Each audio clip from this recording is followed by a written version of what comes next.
بسم الله الرحمن الرحيم اللهم صل على محمد وعلى آل محمد وبارك وسلم عليه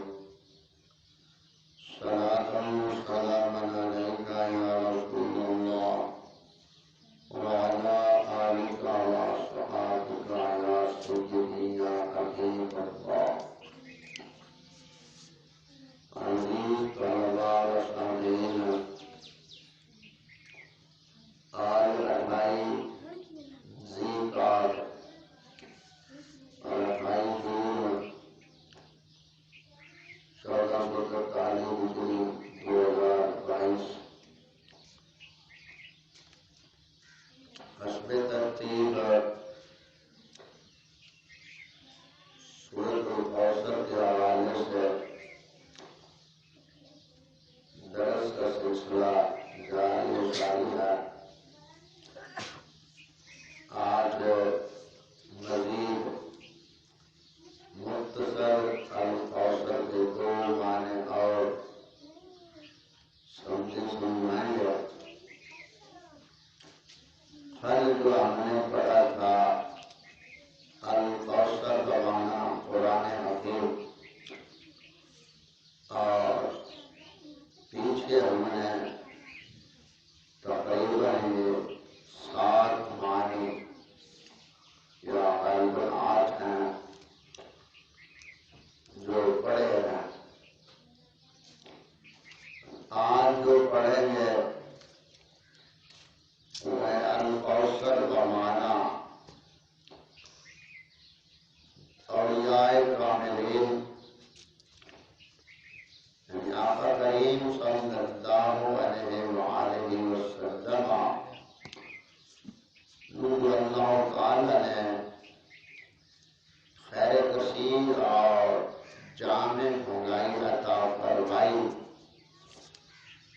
اس کے وچوں ساریاں شاناں دے وچوں ایک شان بھی عطا فرمائی کہ قیامت تک آقا کریم صلی اللہ علیہ وآلہ وسلم نے امت کے اندر کامل اولیاء اللہ پیدا ہوتے رہیں گے حتیٰ کہ قریب قیامت محمد مہدی علیہ السلام تشریف لائیں گے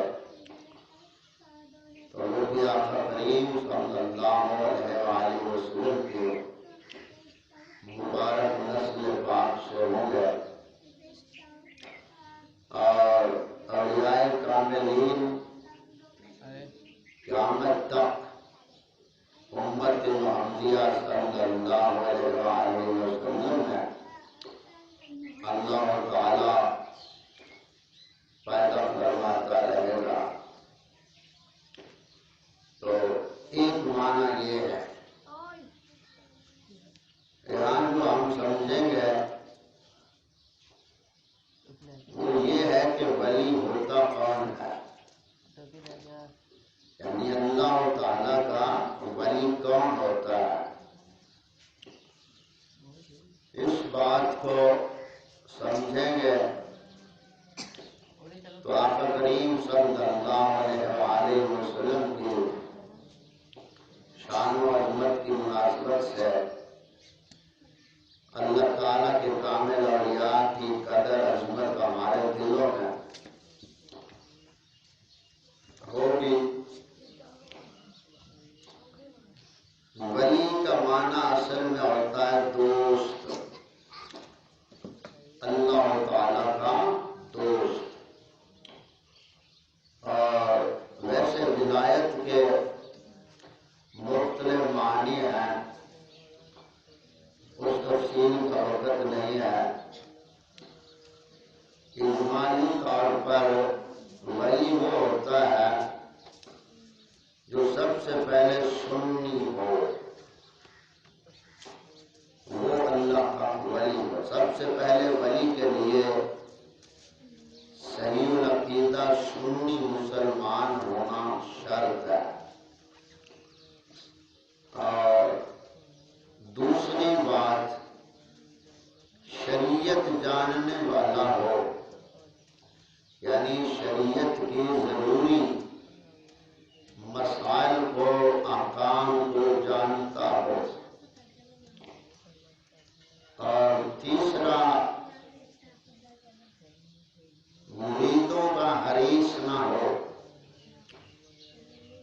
دنیا دار نہ ہو،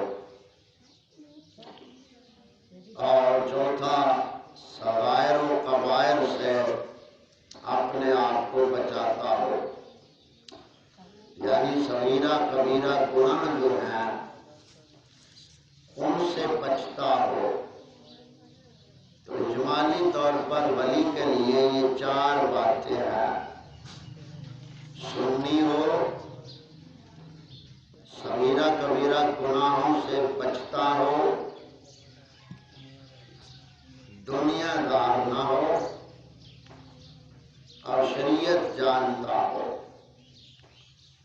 یہ موٹی موٹی چار نشانیاں اللہ تعالیٰ کے کامل ولی کی ہے، اور ان چاروں میں سے کوئی نشانی بھی اگر نہیں ہے تو شریعت مبارک میں وہ ولی نہیں ہے۔ طبیعت میں لوگ اسے چاہے ولی سمجھتے رہیں یا اسے ولی مان کر اس کے آگے گوڑے گھٹے رگڑتے رہیں، بات شریعت کی ہے، طبیعت کی نہیں۔ طبیعت میں تو یہ قوم اتنی دلیر ہے کہ یہ کسی ایسی جگہ پہ بھی اپنے آپ کو جھکا لیتی ہے جہاں جس چیز کا کوئی تصور بھی نہیں ہوتا ہے۔ تو بجائے ولایت کے لیے چار باتیں میں نے عرض کی۔ پہلی بات سنی ہو، دوسری بات دین شریعت جانتا ہو، تیسری بات دنیا کا حریص نہ ہو، اور چوتھی بات کیا ہے؟ صغیرہ اور کبیرہ گناہوں سے بچتا ہو۔ چار باتیں اللہ تعالیٰ کے ولی کے لیے یہ بنیاد ہے۔ تو جہاں یہ چار باتیں ہوں اسے اللہ کا ولی سمجھیں گے اور وہ ہمارے سر کا تاج ہے۔ آج ماحول معاشرے میں پہلی جو شرط ہے وہ بھی نظر نہیں آتی عقیدے کے حوالے سے۔ آج کئی ڈرامہ باز دین اسلام اور شریعت کے قاتل لوگ جو ہیں ان کو قوم نے ولی سمجھ رکھا ہے، اور خاص طور پہ عورتوں کے لیے تو بہت آسان ہے ولی مان لینا۔ عورت ذات فطرتی طور پر ناقص العقل پیدا کی گئی ہے، اور ان کے جو ولی بنائے ہوئے ہوتے ہیں عورتوں کے، ان کو یہ سروکار نہیں ہوتا، عقیدے سے کوئی سروکار نہیں ہوتا۔ ان کے نزدیک کوئی چوڑا عیسائی آ جائے تو وہ بھی پہنچی ہوئی سرکار اور ولی ہوتا ہے عورتوں کے نزدیک۔ ان عورتوں نے اپنے دین کو اس حد تک برباد اور رسوا کر لیا کہ دین کے معاملے میں کبھی عورت ذات میں سنی عقیدے کا تصور ہی نہیں رہا، الا ماشاءاللہ آج کے اس ماحول معاشرے میں عیسائی آ جائے، چوڑا آ جائے، ان عورتوں کے لیے وہ بھی اللہ کا ولی ہے اور اس کی بھی بد دعا سے یہ ڈریں گی۔ یہ عورتوں کی سوچ ہے۔ وہ مبارک عورتیں جنہوں نے دین کے لیے ایسے ایسے نوجوانوں کو جنا اور انہوں نے دین کو چار چاند لگا دیے۔ آج عورت کی گود اتنی ویران اور برباد ہو چکی ہے کہ اسے دین سے غرض نہیں ہے، اسے دنیا داری سے غرض ہے۔ تو عورت کو نبی کریم صلی اللہ علیہ وآلہ وسلم نے فرمایا کہ اے عورتوں اللہ سے ڈرا کرو۔ میں نے معراج والی رات زیادہ تر عورتوں کو جہنم میں دیکھا ہے۔ تو ان کے لیے تو کوئی معیار ہی نہیں ہے طرف سے آزمائش میں آ جائے تو عورتوں کا تو یہ مسئلہ عام چلتا ہے، اور نہیں وہ بھڑی فلانے دی بد دعا لگ گئی مجھے انج ہو جائے، لا حول ولا قوت الا باللہ العلی العظیم۔ یہ نوستیں جب عورتوں کے ذہنوں میں مسلط ہیں تو وہ دعائیں بھی مانگتی ہیں، سارا کچھ کرتی ہیں، تو جب تک اپنے سنی عقیدے پہ رہ کر عورت اپنے سنی عقیدے پہ رہ کر اپنی خامد کی اتباع نہیں کرتی تب تک اس کے لیے ہدایت کا کوئی راستہ نہیں ہے۔ تو ہدایت کے حوالے سے یہ مختصر میں نے ایک معنی بیان کیا۔ ہمارے ہاں تو آج کل جھوٹی کرامتیں بہت زیادہ چلتی ہے نا، ولیوں کی پہچان کے لیے، او فلاں ولی نے بڑا اللہ کا ولی ہوگا، پہنچیا ہوگا، یہ بابے آج ساڑھے جنارے بابے ساڑھے یہ زیادہ ولایت دی یعنی تعریف کر رہے ہوتے ہیں، شان بیان کر رہے ہوتے ہیں۔ خدا دے بندیوں، شریعت نے جس کو ولی مانا ہے وہی ولی ہے۔ جو شریعت کا باغی ہے وہ جتنا بھی ہو ہوا میں بھی اڑ لے تو شریعت اس کو ولی نہیں مانتی ہے۔ بزرگان دین فرماتے ہیں ولی وہی ہے جس کو شریعت کا پاس ہے، اور جس کو شریعت کا پتہ ہی نہیں ولی ہونے کے لیے کرامتیں طرح طرح کی جھوٹی کرامتیں آج بنی ہوئی ہیں۔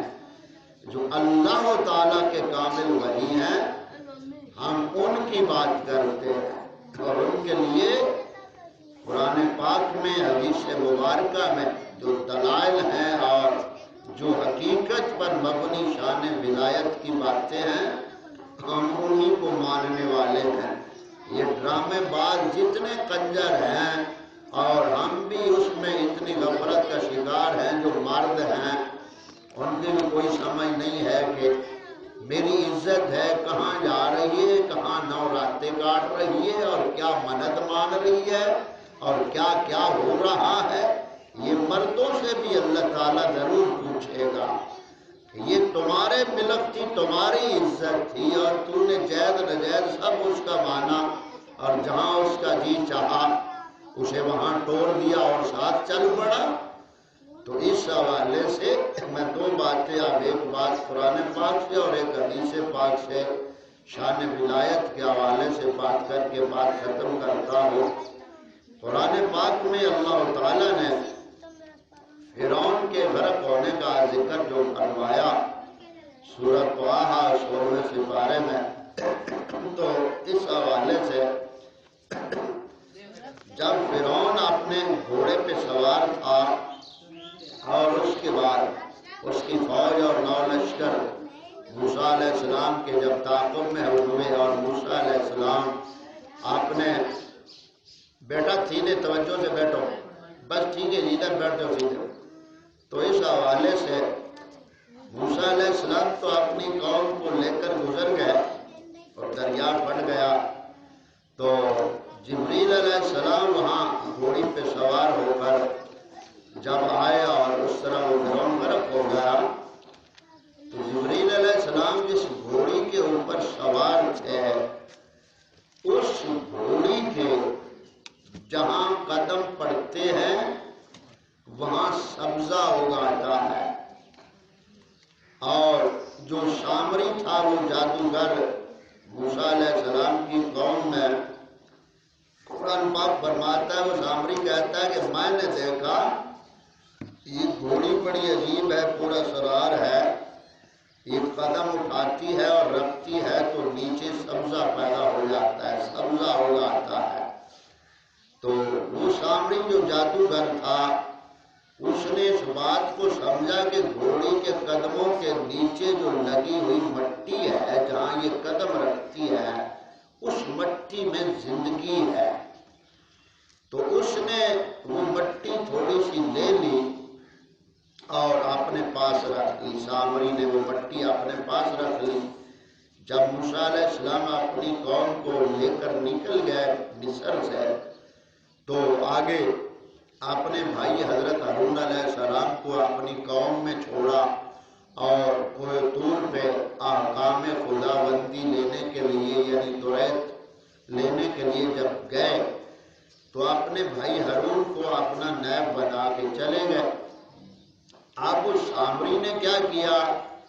پوری جو قوم بنی اسرائیل تھی اس سے سونا حاصل کیا، سونا حاصل کر کے اس کو پگھلایا، پگھلا کر ایک بچھڑے کا بت بنا دیا۔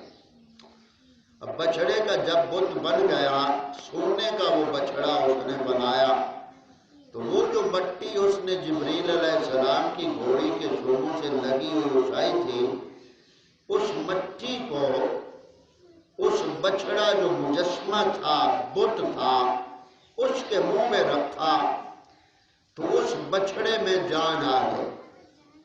اب قرآن پاک فرماتا ہے 16واں پارہ سورہ طٰہٰ میں اجلن جسد اللہ خوار، کہ وہ بچہ بن گیا، بولنے لگا اور اس کی رگیں اعضاء خون وغیرہ جاری ہو گیا تو وہ بچڑا بولنے لگا۔ اب جب وہ بچڑا بولنے لگا تو سامری جادوگر نے کہا قوم بنی اسرائیل سے کہ اے قوم بنی اسرائیل، یہ تمہارا بھی الہ ہے اور موسیٰ علیہ السلام کا بھی یہی الہ ہے، تمہیں گھر میں مل گیا الہ اور موسیٰ علیہ السلام بھول کر کوہ طور پہ چلے گئے۔ تو خیر باقی لمبے قصے کی طرف نہیں جاتے، یہاں جو ہم مقصد بیان کرنا چاہتے ہیں وہ یہ ہے کہ جبریل علیہ السلام سوار ہوں گھوڑی کے اوپر اور اس گھوڑی کے قدموں سے لگی ہوئی مٹی اگر ایک بے جان بچڑے کے جسم میں آ جائے تو اسے زندگی مل جائے، تو جن دلوں میں اللہ تعالیٰ کی معرفت کے ڈیرے ہوتے ہیں وہ اولیاء اللہ بھی کامل اور زندہ ہوتے ہیں۔ تو یہ ایک دلیل ہم نے شان ولایت کے حوالے سے بدمزوں کا ناطقہ بند کرنے کے لیے ایک دلیل ہم نے یہ قرآن پاک سے دی، اور اسی طرح آخری دلیل حدیث پاک سے، مسلم شریف میں یہ حدیث پاک ہے، بنی اسرائیل میں ایک اللہ تعالیٰ کا کامل بندہ تھا، حضرت جریج اس کا نام تھا، اور وہ اپنے عبادت خانے میں رہتا تھا، تو والدہ کا بہت فرما بردار تھا وہ حضرت جریج۔ تو ایک دن ایسا ہوا کہ والدہ نے حضرت جریج کو آواز دی کہ بیٹا جریج بات سنو۔ اب حضرت جریج جو تھے وہ اللہ تعالیٰ کی یاد میں، عبادت میں، نماز میں تھے۔ اب والدہ نے جب آواز دی تو حضرت جریج کی کیفیت دو طرح کی ہوئی کہ اب رب کی یاد کروں یا والدہ کی بات کا جواب۔ نفل وغیرہ پڑھ رہے تھے تو نماز میں یعنی نفلی عبادت میں مشغول رہے۔ والدہ نے 2-3 بار پکارا تو جریج اللہ کی یاد میں تھے، تو اس وقت والدہ نے جریج کے لیے بد دعا کے یہ لفظ بول لیے کہ جریج جب تک تو کسی بدکار عورت کا چہرہ نہ دیکھ لے میرے سامنے نہ آ۔ یہ لفظ کہہ کر والدہ چلی گئی۔ والدہ نے پھر بھی رعایت کی کہ اتنا ہی کہا کہ جب تک بدکار عورت کا چہرہ نہ دیکھ لے۔ تو حضرت جریج جو تھے اللہ تعالیٰ کی یاد میں اسی طرح مصروف تھے، تو وہاں ایک عورت آئی آپ کے عبادت خانے کے قریب، بدکار عورت تھی، اس نے بدکاری کسی اور سے کی اور الزام لگا دیا حضرت جریج کو۔ تو حضرت جریج پہ جب الزام لگا تو فوراً خیال گیا کہ والدہ کی بات کی طرف میں نے توجہ نہیں کی تو والدہ ہی کے لفظ مجھے لے گئے۔ تو اس وقت جریج نے اب یہ جب اس نے الزام لگا دیا، عورت نے جو وقت کا حاکم تھا اس نے اپنے نمائندے بھیجے کہ جریج کو جاؤ گرفتار کر کے لے آؤ اور اس کے عبادت خانے کو گرا دو۔ تو وہ گرانے لگے تو جریج نیچے اترے تو انہوں نے معاون جو تھے حاکم تھے انہوں نے پکڑ لیا۔ تو جریج نے ان سے کہا کہ مجھے صرف ایک بار اپنی والدہ سے مل لینے دو۔ انہوں نے کہا ٹھیک ہے۔ والدہ کی طرف حضرت جریج گئے، والدہ سے معافی مانگی تو والدہ نے معاف کر دیا، تو جریج وہاں سے دوڑتے ہوئے چل پڑے حاکم کے پاس کہ اب مجھے کوئی خطرہ نہیں ہے، میری والدہ مجھ سے راضی ہو گئی، لہذا اب مجھے کوئی خطرہ نہیں ہے۔